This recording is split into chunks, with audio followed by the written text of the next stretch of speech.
sick at the age of 8, with partial deafness and struggling not to lag behind his peers academically.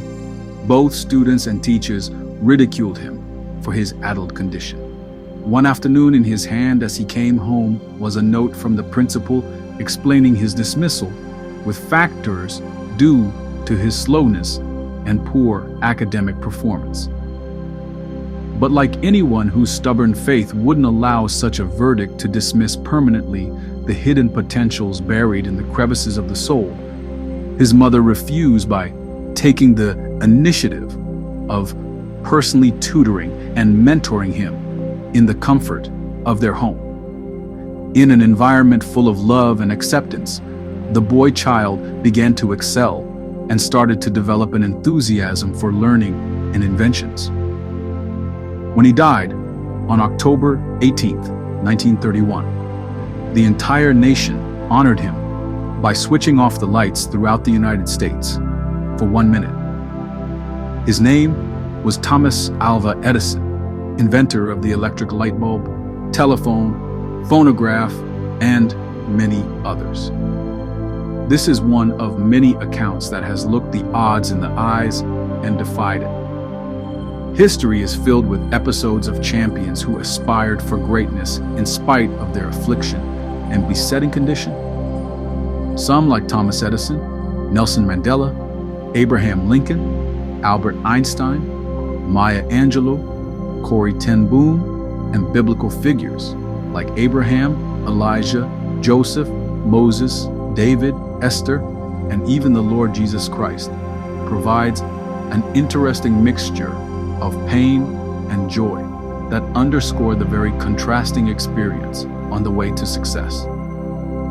Such accounts of heroism and triumph prompt us to stop with all the shenanigans and answer the daring question of the soul. What about me? Can one's life truly be fulfilled? Is it possible to look back in memory lane 10, 20, or 40 years from now and have no regrets? The answer is a resounding yes.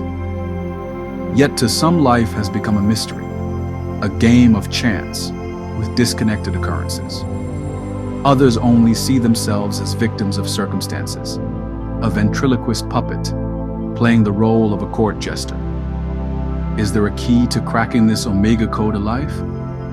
Like the X-Files, is the truth really out there? Life to many has become a jigsaw puzzle of frustration with fragments and missing pieces of broken dreams. Many folks end their life because they see life more or less like a promotional drug whose remedy offers more side effects than cure. The experience of the majority is the exact parallel of The Matrix, the 1999 science fiction action film written and directed by the Wachowski brothers, which depicts a dystopian future in which reality, as perceived by most humans, is actually a simulated reality, a dream world created by sentient machines to dominate the human population by reducing their bodies and its electrical activity to a battery, a substitute power source. And like the Matrix, many are trapped in a vicious circle of obstruction, irritation, and emptiness. They wake up every morning and go to a job they hate, get caught up in the same traffic jam, catch the same train or bus, sit in the same old seat with the same scent in the air, and they do that day after day with no sense of purpose. They work for people they don't like and get paid for much less than they're worth. They try to pay bills they can't complete, live in a house they don't own, and is void of peace. Both husband and wife sleep in the bed, back to back, and don't speak to each other. And they watch the 11 o'clock news, which brings depression, and they sleep in a slumber that doesn't work. As a result, they succumb to taking pills just to make it through the night and wake up in the morning just to start it all over again. And they do that for 40 years.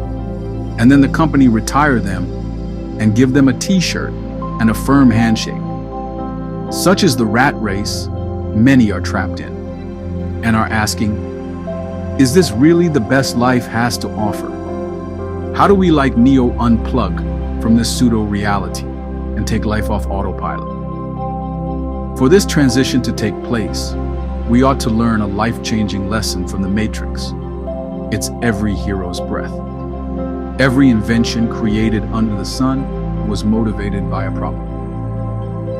Creativity is the search for solution, and problems are the catalyst for creativity. Problems, therefore, are the recipe for creativity. This notion holds true that even creation itself came into existence to solve a problem God had. Our eyes solve a sight problem. Our voice solves a communication problem. And likewise, our legs solve a mobility problem. We are surrounded by solutions all around us. In the Matrix, the city of Zion had a problem. The sentient machines and the gatekeepers of the Matrix, the agents, sought their destruction and elimination. This therefore prized Neo, aka Thomas Edison, as a precious gem of salvation, Zion's deliverer and last hope. Neo's passion, determination, and persistence for redemption were all fueled by a purpose far greater than himself. Every human like Neo is a protagonist in his own life story. We are born to solve a problem, to be a reward and solution to our generation somewhere. Most people spend almost their entire life running from problems and forget that problems always gravitate toward their solution. So if you are running today and a problem is chasing you, then you might just turn and embrace it. Stop running and start chasing after, because you are designed with abilities and capacities to dissolve the mess. I honestly believe the thing you love or hate the most are clues to your assignment. It foretells of something that needs to be fixed as a result of your passion to see the betterment of humanity. Because Neo loved freedom, he hated bondage, so he fought to gain control. And even when it cost him his life, he was able to salvage and secure the possibility of a better tomorrow for succeeding generations. Have you discovered your problem yet? Or are you still running from one? Too many folk are looking for their gift, prophecy, blessings, and deliverance to come from the outside. God will empower and impregnate you with possibilities, concepts, dreams, and ideas. And I dare you to have the faith, the stick-to-itness, and the guts to push it out of you what God placed inside of you. For there is nothing impossible to him that believes. John said, "And the Word became flesh and dwelt amongst us." John 1:14. It's time to give flesh to that dream of yours. It's time to make the abstract concrete, the invisible visible, the intangible tangible, the conception material, and the unseen a reality. You are an endangered species. What you carry must be protected, nurtured, and brought into fruition.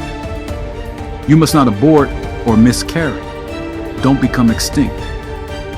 Your generation desperately needs your gift.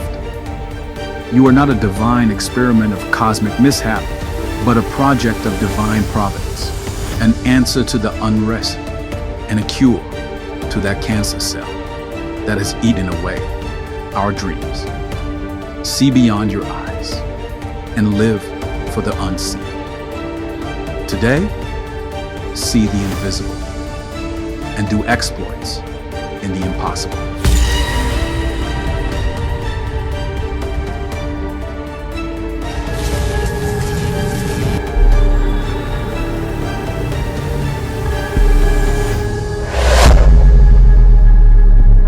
Thank you for watching. Kindly like, comment, and subscribe. Click on the notification bell so you can be alerted anytime a new video is uploaded. And please don't forget, share and be a blessing to someone. God richly bless you. Shalom.